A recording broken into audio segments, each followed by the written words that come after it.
Hey folks, Brian here. Thanks for watching. How about be sure to hit that subscribe button so you don't miss out on anything. I know you have FOMO. You don't want to miss anything coming up.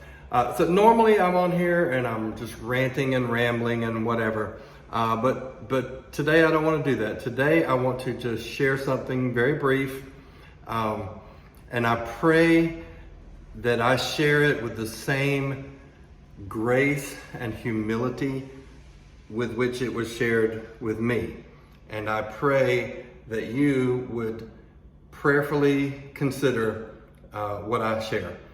This is from my mother, my mother's now 82, and she was in children's ministry for well over 50 years, probably closer to 60, teaching children, teaching teachers to teach children.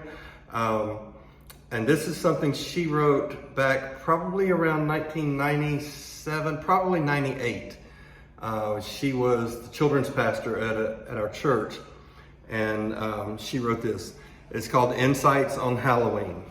And she says, even though I was a Christian mother and had been leading Christian education in the local church for years, I had not been taught the origins of Halloween and its satanic influence. Therefore, in my ignorance, I too participated in its observance.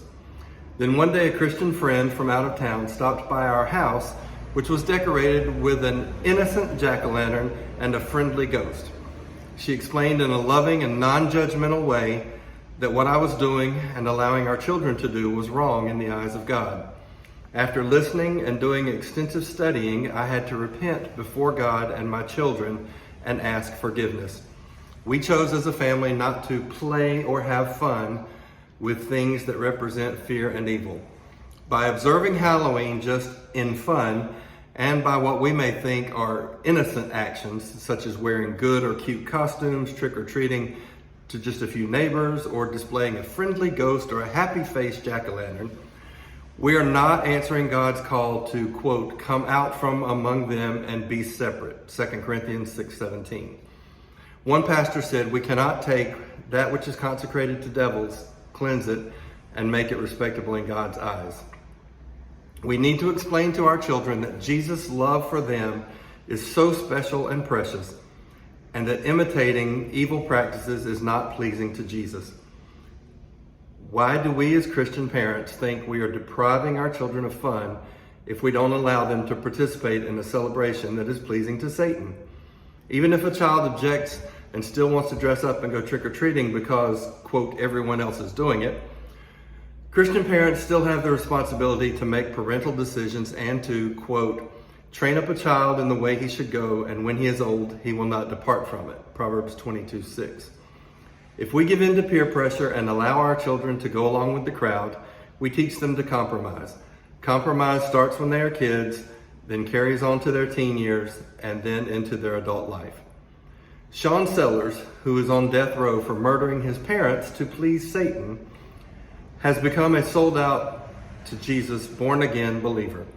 His ministry, called Radical Teens for Christ, urges all children and youth to completely avoid anything connected with Halloween. Sean traces his eventual involvement in satanic worship and occult practices to his childhood trick-or-treating days, when his interest and curiosity were aroused, and he went on to learn more about evil practices. He says, quote, Jesus Christ represents life. Why on earth would we allow his children to participate in celebrating death? The boys and girls in our children's church have been taught the awful truth about Halloween. I trust that we as Christian adults will set the example of being separate for Christ. Signed, Carolyn Mitchell. Footnote, Sean Sellers was executed in Oklahoma by lethal injection in 1999. So I just want to share that. Prayerfully consider it and stay salty, my friends.